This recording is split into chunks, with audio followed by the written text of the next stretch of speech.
Hello friends, I hope you're fit and fine. Today we learn about the general properties of glass. Which property having the glass? So now we will start general property of glass. So first property of the glass, it is a amorphous solid. So what is known as amorphous solid? So you know about the what is the structure of crystalline and what is the structure of amorphous solid. So into the crystalline structure, silicon and oxide, it will be placed very uniformly. It is known as a crystalline structure. And what is the amorphous structure? Into the amorphous structure, silicon and oxygen, it cannot be placed uniformly, means it placed ununiformly. It is known as a amorphous structure. So glass having a amorphous solid. Into the amorphous solid, silicon and oxide ની જગ્યા fix હશે નહીં, location fix હશે નહીં, બરાબર. જ્યારે crystalline સ્ટ્રક્ચરની અંદર સિલિકોન અને ઓક્સાઇડ ની સિચ્યુએશન પ્લેસ કેવું હશે? ફિક્સ્ડ હશે, બરાબર. ફિક્સ પોઝિશન ઉપર સિચ્યુએટ હશે, એટલે એટલા માટે યુનિફોર્મલી પ્લેસ થયેલા હશે. અને એમોર્ફસની અંદર અનયુનિફોર્મલી હશે, તો એવા સ્ટ્રક્ચરને એમોર્ફસ કહેવાશે. આપણે આગળના લેક્ચરની અંદર જોયું ડિટેલની અંદર કે ક્રિસ્ટલાઇન સ્ટ્રક્ચર કેને કહેવાશે અને એમોર્ફસ સ્ટ્રક્ચર કેને કહેવાશે. તો એક માર્ક માટે મોસ્ટ એમપી ક્વેશ્ચન છે. તો glass having either amorphous solid either crystalline solid, બરાબર. તો જવાબ શું આવશે? એમોર્ફસ સોલિડ આવશે. So first property of glass is a amorphous solid, બરાબર. ક્વાર્ટ્સ કેવું હશે? ક્રિસ્ટલાઇન હશે, જ્યારે ગ્લાસ કેવો હશે? એમોર્ફસ હશે. Next property of glass is a no definite melting point. No definite melting point means glass having a no sharp melting point. It does not having a particular temperature. It does not having a particular temperature melting point. Melting point એનો particular temperature હશે નહીં. કોઈ પણ ટેમ્પરેચરે fixed ટેમ્પરેચરે particular ટેમ્પરેચરે સોલિડમાંથી લિક્વિડમાં કન્વર્ટ થશે નહીં. એટલા માટે glass having a no definite melting point means glass having a sharp melting point. It does not having a sharp melting point. એનો શાર્પ મેલ્ટિંગ પોઈન્ટ હશે નહીં. એક્ઝામ્પલ આપું તો માનો કે 2000 ડિગ્રી સેલ્સિયસે ગ્લાસ ડાયરેક્ટલી લિક્વિડમાં કન્વર્ટ થશે નહીં. એક વખત 200 થયું હશે તો બીજી વખત એને ગ્લાસ 205 ડિગ્રી સેલ્સિયસે થશે, 205 ડિગ્રીએ થશે.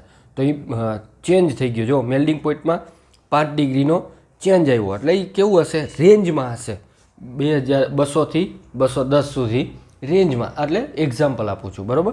તો એ રીતની શું હશે? The glass melting point having the range. It is in to the range, બરાબર. મેલ્ટિંગ પોઈન્ટ કેવો હશે? રેન્જમાં હશે. So glass having a no definite melting point. એનો મેલ્ટિંગ પોઈન્ટ કોઈ ફિક્સ થશે નહીં. Next property of glass is it is a very brittle. So you know about the what is known as a brittleness, બરાબર. whenever we throw the glass at that time it will be break, બરાબર. Glass શું થઈ જશે? Break થઈ જશે. here glass means here glass it is not having a stainless steel glass, બરાબર. જે આપણે સ્ટેનલેસ સ્ટીલનો ગ્લાસ એની વાત નથી થતી, પણ કેનો થાય છે? કાચની વાત થાય. તો means whenever we throw the glass at that time it will be break. So the glass having a very brittle. કેવું હશે? એકદમ બ્રિટલ હશે, બરાબર. બટકણું હશે. Next property is soften on heating. જ્યારે ગ્લાસને તમે હીટિંગ આપશો તો એ કેવો થઈ જશે? સોફ્ટ થશે, મુલાયમ થવા મળશે. સો whenever soften on heating, whenever glass it will be heated out, at that time glass it will be slowly it will be soften, બરાબર. કેવો થશે? સોફ્ટન થશે, સોફ્ટ થશે. Next property is can absorb reflected and transmitted light. Means glass will be light will be absorbed by them, and some light will be reflected from it, and some light will be transmitted throughout it. So glass having some light will be absorbed by them, some light will be reflected from it, and some light will be transmitted throughout it, બરાબર.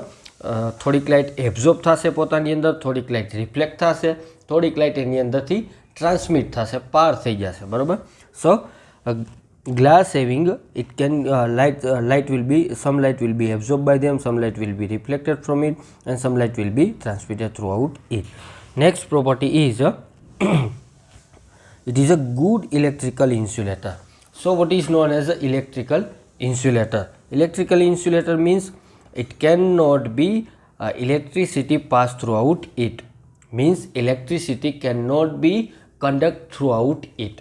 Electricity conduct થશે નહીં, means electricity ગ્લાસની અંદરથી pass થશે નહીં. જે રીતનું wood હોય, લાકડું હોય, લાકડાની અંદર ઇલેક્ટ્રિસિટી પાસ નહીં થાય because of wood having a highly electrical insulator, electrical insulator તરીકે યુઝ થાય. તો એ જ રીતે ગ્લાસ પણ શું હશે?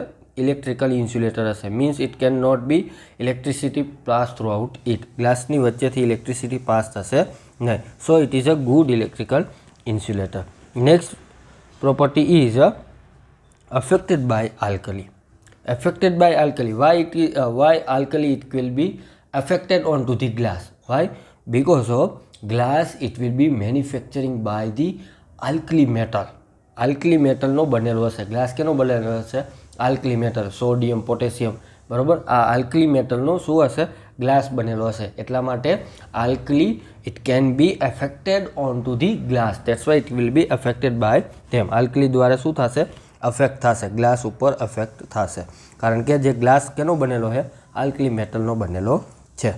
But it can not be affected by air, water, acid and chemical reagent. બરાબર.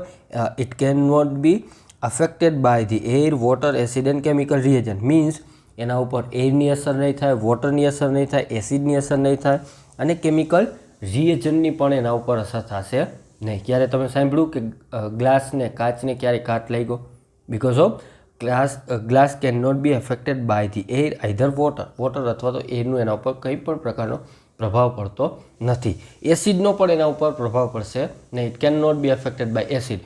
whenever borosilicate glass is there, at that time acid cannot be affected by the borosilicate glass. borosilicate glass ઉપર એસિડની કંઈ અસર થશે નહીં. જે લેબની અંદર use થતા હશે, હાઈલી કોન્સન્ટ્રેટેડ એસિડ ભરી દેશો તો પણ કાંઈ થશે નહીં. તો એસિડ પણ ગ્લાસ ઉપર અસર કરશે નહીં. એટલા માટે ક્યારેક આલ્કલી હશે તો આલ્કલી દ્વારા શું થશે? ગ્લાસ ઉપર અસર થશે પણ એસિડની અસર થશે નહીં. And it can not be affected by chemical reagent. Chemical રિએજન્ટની પણ અસર થશે નહીં. આપણે જે ટાઈપ્સ ઓફ ગ્લાસ જોશું એની અંદર વધારે ડિટેલની અંદર જોશું કયા પ્રકારના ગ્લાસ યુઝ થાય છે. Next is but soluble in HF. Hydrofluoric acid અંદર શું થઈ જશે? સોલ્યુબલ થઈ જશે. અને કેની અંદર કન્વર્ટ થઈ જશે? SiF4ની અંદર કન્વર્ટ થઈ જશે. જ્યારે ગ્લાસ હશે કોઈ પણ ગ્લાસ તો હાઇડ્રોફ્લોરિક એસિડની એના ઉપર અસર થશે. બરાબર. નેક્સ્ટ જોઈએ આપણે property. Next property is possess high compressive strength. High compressive strength means એના ઉપર ગમે એટલું કમ્પ્રેશન આપશો તો પણ એની ઉપર અસર થશે નહીં. Because of it possess the high compressive strength while it does not have any crystalline structure. જો આની પાસે ક્રિસ્ટલાઇન સ્ટ્રક્ચર નથી છતાં હાઈ કમ્પ્રેસિવ સ્ટ્રેન્થ છે. બરાબર.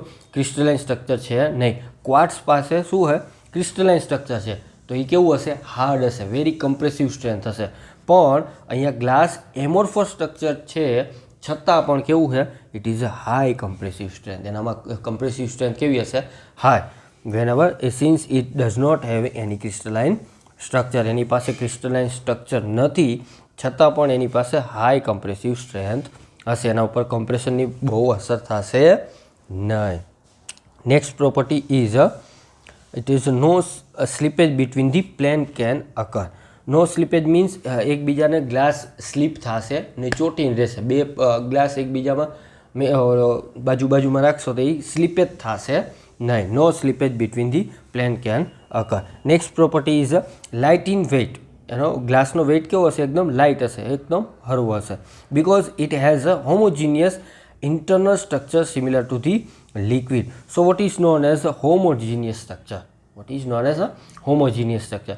જેમ લિક્વિડની અંદર હોમોજીનિયસ સ્ટ્રક્ચર હશે, હોમોજીનિયસ લિક્વિડ હશે, એ જ રીતની અંદર ગ્લાસ પણ હોમોજીનિયસ હશે. કેમ હશે?